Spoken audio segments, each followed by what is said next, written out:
¿Qué sucede cuando una guerra que creías distante comienza a colarse en tus facturas, en tu supermercado, en tus noches de insomnio? 3 años después, la invasión rusa a Ucrania ya no es solamente un conflicto armado y lejano, es una partida de ajedrez donde el tablero somos todos. ¿Por qué? Porque Putin nunca buscó la paz, sino la rendición. Su objetivo no cambió: tumbar al gobierno de Zelensky y convertir a Ucrania en un estado satélite de Rusia. Eso es todo. Pero ¿cómo te afecta? ¿Por qué digo que tienes que interesarte en este asunto? Porque se cuela en tu cotidianeidad. Occidente intentó negociaciones, incluso congeló o intentó congelar las líneas de batalla, levantar sanciones, abrir canales diplomáticos, pero Putin solo concibe la paz si puede imponerla. Por eso la guerra entró en una nueva fase. Le llaman guerra de desgaste. Y ahí, aunque no lo creas, entramos todos. Rusia apuesta a que Europa y Estados Unidos se cansen antes que el Kremlin. Y mientras tanto recluta mercenarios desde Cuba, Corea del Norte y regiones pobres de Rusia, evitando que Moscú y San Petersburgo sientan el costo real del conflicto. La estrategia es brutal. Resiste hasta que el enemigo, y no el ejército, se quede sin voluntad. Eric de la Fuente lo resume así de claro. Esta guerra ya no se libra solo en el frente, sino también en los mercados. Vaya, tiene sentido. El impacto energético, el precio de los alimentos, los granos que no pueden salir por el Mar Negro. Todos pagamos el precio de esta guerra. Y aunque las sanciones no bastan para detener a Rusia, la verdad es que sí pueden asfixiar el dinero que sostiene esa guerra. Desde la flota fantasma del petróleo hasta los que aún viven cómodos en Occidente. Lo que viene no es una victoria rápida, así es que hay que prepararse para convivir con este escenario durante un largo tiempo. Es un pulso de largo aliento. Putin cree que puede resistir más. Y solo cuando el costo de continuar sea mayor que el de negociar, el Kremlin pensará en la paz. Hasta entonces, Ucrania resiste y el mundo observa cómo una guerra que parecía lejana redefine la seguridad, la energía y el futuro de todos. Soy Gabriel Bauduco y esto es Contracorriente.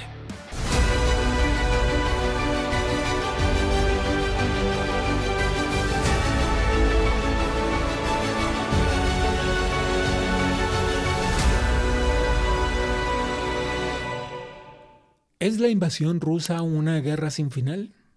¿Por qué Vladimir Putin no quiere la paz?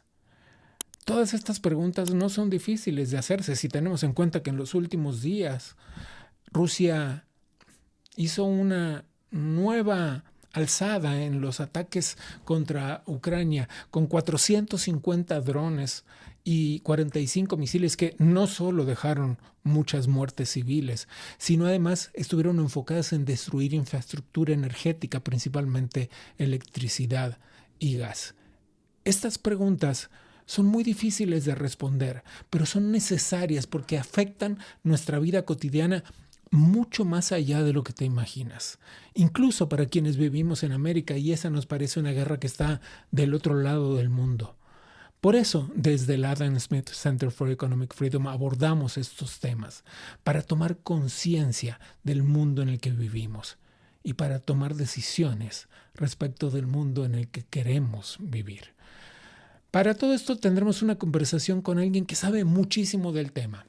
Él es profesor adjunto de Relaciones Internacionales y Global Affairs en la Florida International University y se llama Eric de la Fuente. Eric, como siempre, gracias por esta conversación.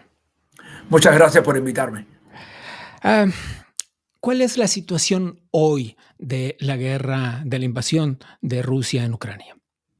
Mira, lo principal que debemos entender es que a pesar de todos los esfuerzos de la administración estadounidense, de países europeos, de la misma Ucrania, de intentar llegar a un acuerdo de paz, no estamos cerca. Y no estamos cerca por una sola razón, porque Vladimir Putin nunca ha tenido intención de llegar a una paz sin que pueda doblegar al gobierno ucraniano. Quiere decir, o tumbar el gobierno de Zelensky, sin duda sacarlo de ahí, o básicamente decapitar el país controlando toda la costa del Mar Negro y gran parte del país que no tiene hoy.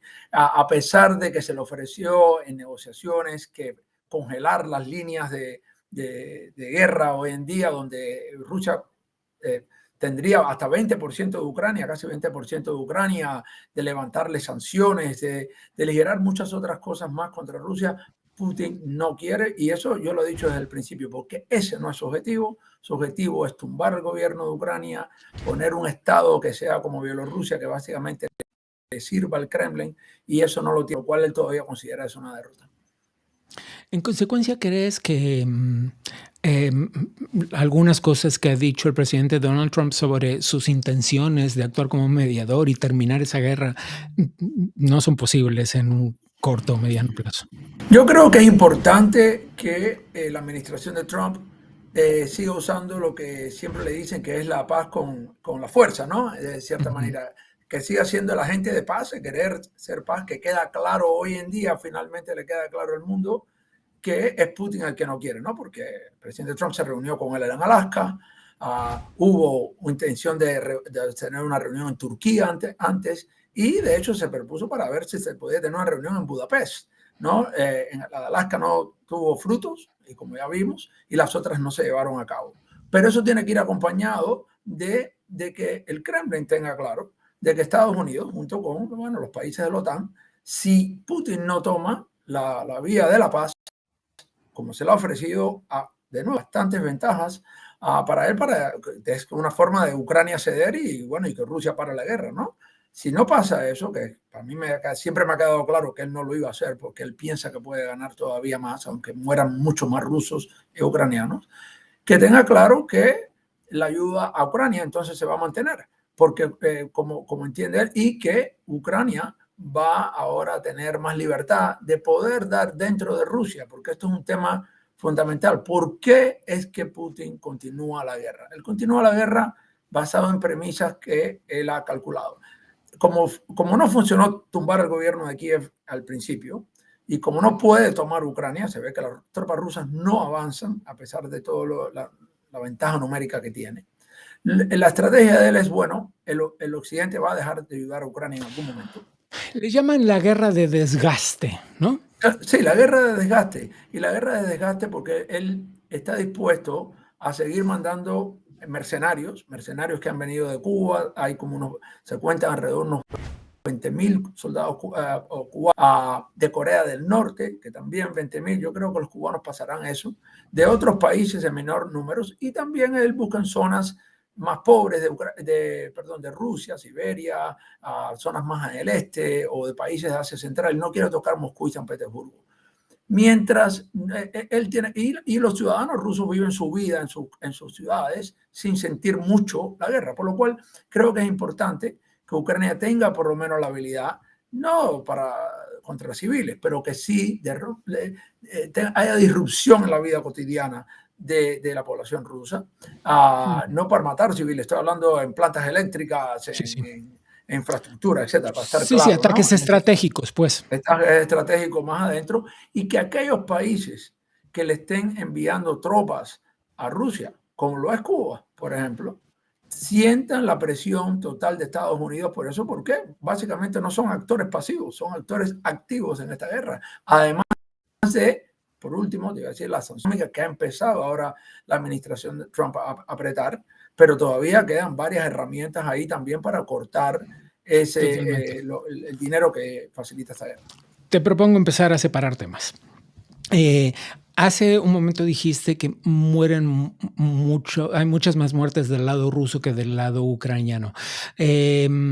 Ha resultado bastante difícil para los medios de comunicación establecer un número, porque ninguna de las dos partes dan números oficiales y lo que hay son estimaciones de uno y de otro lado y de algún que otro organismo internacional que, pues, la verdad es que de muertes, de bajas reales, hay muchísimos heridos, pero se habla de alrededor de 100,000 como de cada lado. ¿Cuáles son las cifras que tú tienes? Yo creo que, para estar claro, ambos lados han sufrido bajas muchísimas, muertos y Espantoso, heridos. sí. Y creo que mucho más que ese número, ¿no? Yo he estado ahí durante la guerra y he hablado con también he podido hablar con fuentes rusas que han salido del país y antes que cortaran todo, pero en Ucrania también he estado, ¿no? Obviamente bajo la invasión y todas las noches hubo bombardeos. Es importante porque ahora te voy a decir cómo eso también pesa en la sociedad ucraniana. Así que para estar claro, si yo bien digo que hay más bajas rusas, eso no quiere decir que no hay bajas estratosféricas ucranianas también, ¿no? Vamos a tener muy claro. Yo desde el principio, hicimos una entrevista hace mucho tiempo, donde te dije que la guerra iba a ser larga, y aquí estamos. No porque yo quiero que sea larga, yo quiero que se acabe mañana. No, pero... Pero es una realidad. Y lo otro que aquí va a haber dos perdedores. Aquí todo el mundo, las guerras se continúan porque alguien piensa que puede ganar. Ninguno de los dos va a ganar. Ucrania no puede sacar a los rusos de la parte donde está. Yo creo que el gobierno ucraniano ya ha llegado al acuerdo esto con Estados Unidos. Obviamente oficialmente no va a reconocer esto, pero ha llegado al acuerdo. Por eso Estados Unidos pudo plantear este cese al fuego, este acuerdo de paz, donde las líneas se mantuvieran.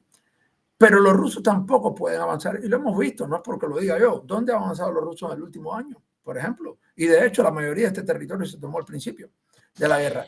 Pero el punto más grande que me ibas a decir, que estabas diciendo, es que sí, es difícil poner un número, pero sin duda, dado lo que estoy viendo de la estrategia rusa de mandar tantos al frente, pues bueno, por naturaleza, aparte de los números que se reportan, el ejército invasor casi siempre pierde más personas en este tipo de guerra, ¿no? Obviamente. Eso no quiere decir que Ucrania ha perdido mucho, por lo cual los rusos han perdido más, pero es la sociedad ucraniana la que sufre mucho más y la que tiene un desgaste psicológico mucho más. Por supuesto. Que también Putin está en eso, porque todas las noches que yo estuve ahí, fuimos bombardeados, bueno, fuimos las personas que estaban ahí, Sí, sí. y eso fue más de varias semanas seguidas, ¿no? Entonces, eso es importante. Ok, empecemos a hablar de las consecuencias y luego regresamos a los detalles otra vez. Hay consecuencias que no se ven a simple vista y cuando uno las mira desde el otro lado del mundo suelen no tomar en detalle estas cuestiones, pero esta guerra ha traído serias consecuencias y no solo para los dos actores involucrados, por ejemplo, en términos energéticos en Europa y, por ejemplo, en términos de seguridad alimentaria en Europa. Háblanos de eso. Sí, sin duda. Por eso cuando alguien me dice por qué me debe importar a mí este conflicto, sí, es que este conflicto impacta a todo el mundo, ¿no? Energéticamente, como tú has dicho, obviamente, y no solo en Europa, porque cambia los precios, petróleo, gas, etc. Esos son mercados internacionales, claro. Esos son mercados internacionales y obviamente la parte alimenticia. Estos son países que exportan mucho grano. Ucrania es el granero de Europa, Rusia también exporta mucho fertilizante, que es importante para la agricultura, ¿no? Tanto, ambos países. El puerto de Odessa es uno de los puertos más grandes donde salen grano también, y por lo cual esto impacta al mundo entero. Es más, al principio, irónicamente, Rusia quería presionar usando sus campañas de desinformación para que en Europa no hubiese apoyo a Ucrania diciendo, mira cuánto te cuesta, ¿no?, el gas o cuánto te va a costar el petróleo, etcétera, y mira cómo está costando esto a África. Pero ahora ha ido cambiando la opinión pública. Sigue costando, pero en gran parte porque Rusia se ha demostrado eso. Esto es lo importante de estos intentados de negociación de Estados Unidos, porque se le ha puesto en la mesa, se ha invitado a Putin y él dice que no, y eso hace que sigan teniendo este problema. Y es más, no se le han puesto las sanciones que debe tener Rusia en su industria de petróleo y en gran parte para mantener los petróleos. Te voy a detener ahí porque es la segunda vez que hablas de sanciones en la entrevista y es el momento oportuno para recalar ahí. ¿Existe un nuevo, piensas en un esquema de sanciones distintos que pudiera influir de manera severa en el comportamiento de Rusia? A ver, yo creo que las sanciones influyen, ¿no? Pero solo no van a cambiar esto, pero sí es importante porque es el motor de dinero para seguir adelante. Los rusos pueden reclutar bien a soldados en el este del país porque lo que le están pagando es lo que ganarían en varios años, ganaría un año, y si mueren las familias reciben dinero. Sí, ¿qué tipo de sanciones? Hay una flota fantasma, con lo que se le dice la flota fantasma rusa, que mueve gran parte del petróleo bajo barcos sin bandera, con otra bandera, y Eso se sabe quiénes son. Se puede poner sanciones contra esa flota fantasma en puertos que toquen, ¿no? Por ejemplo, es importante. Número dos, hay países que compran el petróleo ruso barato, pero no solo para su consumo interno. Vamos a decir, no se toca eso porque cada país pues, busca sus intereses. Pero países que compran exceso petróleo ruso para refinarlo y venderlo al exterior. Entonces, países que hacen eso y países que lo compran, también es importante verlo. Se ha hablado de las sanciones que se han puesto con India, por ejemplo, ha sonado mucho y es por eso, ¿no? Y después hay los brokers, ¿no? de petróleo. Muchos están por ejemplo, en los Emiratos Árabes Unidos. Hay una serie de empresas creadas para que partes tecnológicas le lleguen a Rusia, no como armas, pero por pedazos en países, de nuevo, en los Emiratos y en otros lugares donde funcionan estas cosas. Y por último, hay una cosa muy clara. Esto no solo no va a cambiar todo, pero sí va a influir. Pero los oligarcas rusos, que muchos de ellos son generales, coroneles, capitanes, esto no solo es un empresario de una empresa, tienen muchos bienes en muchos países en el occidente porque no confían en Rusia y muchos de esos bienes no están congelados todavía, muchas de esas cuentas no están congeladas, todavía viajan ahí y esa presión cerca de Putin es lo único que él puede a lo mejor pensar. No va a ser lo único, pero con la ayuda de Ucrania y con ese tipo de presión, creo que puede, a medida que militarmente Ucrania tenga más ventaja, puede llegar a algo. Y es irónico porque habría que escalar para tratar de llegar a una paz. Ojalá no hubiera que hacer nada de esto y se llegara a una paz mañana. Dos asuntos importantes que tienen que ver con el petróleo, con los alimentos, la ruta, el corredor del Mar Negro. Especifícanos eso, por favor. Sí, lo que pasa es que el Mar Negro es el acceso principal de salida de muchos de estos países hacia el Mediterráneo, por lo cual de ahí llega a todo África, que depende de mucho, inclusive del grano papá en África, etcétera, pero también para el resto del mundo. Hay que entender que Rusia no tiene puertos en aguas tibias. Claro. Rusia, fíjate, Ucrania, Rusia, aunque sea muy grande, el único puerto que tenía aguas tibias estaba en Siria, ¿no? Está comprometido ahora, y los que tienen el Mar Negro, que está. Y Ucrania, obviamente, su salida de exportación es por el Mar Negro, principalmente Odessa, ¿no? Que es, y está Mykolaiv, y después algunos que tomaron los rusos han tomado, por eso al principio se vio que tomaron gran parte de la costa, ¿no? Desde Mariupol hacia abajo, entre Crimea, ¿no? Pero ese puerto no solo es un puerto que por ahí sale la gran mayoría de las exportaciones de grano de todo el mundo eslávico, ¿no? Realmente, aparte, los rusos lo usan, los ucranianos lo usan, obviamente muchos granos y fertilizantes de Bielorrusia, porque si no hay que salir por el norte, ¿no? ¿Crees en esto de lo que tanta gente habla de la configuración de una nueva ruta de la seda? Mira, todo va a depender de cómo quede este conflicto. Yo creo que es en el interés del mundo que la ruta marítima del Mar Negro que sale por el Bósforo, que también Turquía tiene un gran rol para jugar aquí, ¿no? Porque la salida tiene que pasar por ahí, ¿no? Por esta parte donde está Turquía. Tiene que ser una línea segura para barcos comerciales. Y esto va mucho más allá del conflicto del país, porque como tú bien has señalado, esto implica cuestiones alimenticias y de cosas. Y yo creo que el mundo tiene que asegurar que barcos ucranianos, y obviamente los barcos rusos están saliendo, pero barcos ucranianos puedan salir. Dicho esto, la flota rusa ya no está ni en Ucrania, porque la gran ironía de esta guerra es que la guerra empezó en el 2014 cuando tomaron Crimea. Pero después de la invasión completa de 2022, los rusos tenían la flota del Mar Negro ahí. Dado que se ha cambiado la guerra con drones, etcétera, los ucranianos han hundido muchos de estos barcos y han tenido que llevarse la flota para puertos rusos en el otro lado. Esto afecta a todo el mundo. Está en el interés de todo el mundo de llegar a una paz, empezando por todos los muertos que hay los niños que están secuestrados, los muertos de ambos ¿Cómo ha lados. cambiado la guerra con este tipo de, con la nueva artillería, ¿no? ¿Cómo ha cambiado la guerra? Ya no son los despliegues enormes que se veían a nivel aeronáutico, y ahora son los drones y la artillería y la inteligencia mucho más sofisticada, las formas de ataques que estamos viendo. Yo te digo, mira, lo mejor es las conversaciones que tuve con soldados ucranianos cuando estaba en Kiev y en otras zonas. Y me decían que casi se preocupaban mucho más de los drones Claro. que de los soldados, ¿no?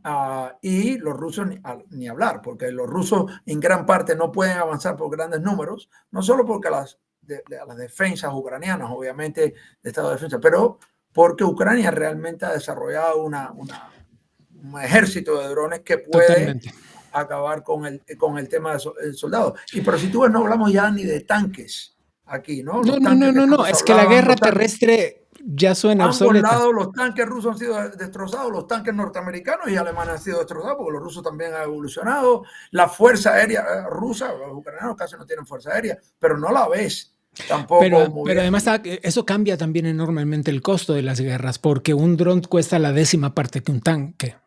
Sí. Y eso ha sido una de las grandes ventajas para Ucrania, ¿no? Que ha podido avanzar rápido en esto y ha podido usar. Pero los rusos se han adaptado y creo que el mundo está mirando, porque creo que todos los países están viendo que tienen que adaptar. Yo he hablado con expertos militares en Estados Unidos y otras partes de adaptar. De hecho, Estados Unidos ha firmado con Ucrania un pacto de tecnología de drones, porque los ucranianos realmente la necesidad ayuda a innovar. Totalmente. ¿No? Y eso es lo que estamos viendo. Estamos cortos de tiempo, pero quiero hacerte 2 preguntas finales. Siempre en las guerras hay, desde la narrativa mediática, están los buenos y los malos, y hay medios que tienden a tomar partido y que se alinean geopolíticamente según sus intereses. ¿Cuál es tu análisis de la narración mediática de esta guerra? Sí, aquí yo creo que ha habido campañas fuertes, como en todas las guerras, ¿no? Dicen que en la guerra lo primero que se pierde es la verdad, ¿no? Porque todo el mundo trata de ganar la opinión pública. La maquinaria rusa de propaganda lleva años, ¿no? Esto no es solo la guerra, está bien alimentada, está bien dicha, y su mensaje es, y especialmente tiene un mensaje doméstico, que la guerra no es contra la OTAN, contra Estados Unidos, para poder seguir forzando esto. Y en el exterior, el mensaje ese de que Ucrania era fascista no le funcionó muy bien. Entonces el mensaje ahora de los rusos es que cuesta mucho, que cuánto va a costar, etc. Y para los ucranianos, obviamente, el mensaje es el primero es legítimo, ¿no? Que está defendiendo el país, etcétera, pero cubrir también otros temas que tienen problemas internos, ¿no? Que tienen internamente, que eso no lo tienen en su narrativa. Yo creo que, mira, estamos polarizados donde la gente, bueno, si estoy a favor tuyo, entonces tengo que estar de acuerdo todo contigo, si estoy a favor tuyo, tengo que estar entonces de acuerdo con el otro, en contra del otro. Y no desaparecen así, las sutilezas, sí. Pero creo que lo importante es lo básico. Rusia empezó la guerra y solo Putin puede terminarla dejando de disparar, porque al final los ucranianos quieren llegar a paz, pero ¿qué van a hacer? No pueden rendirse, porque si no, ya has visto lo que le pasa. Entonces, pues sí, porque es una rendición total, claro. Dijiste al comienzo de esta conversación que esta no iba a ser, que como bien lo auguraste cuando hablamos hace un tiempo, esta no iba a ser una guerra corta.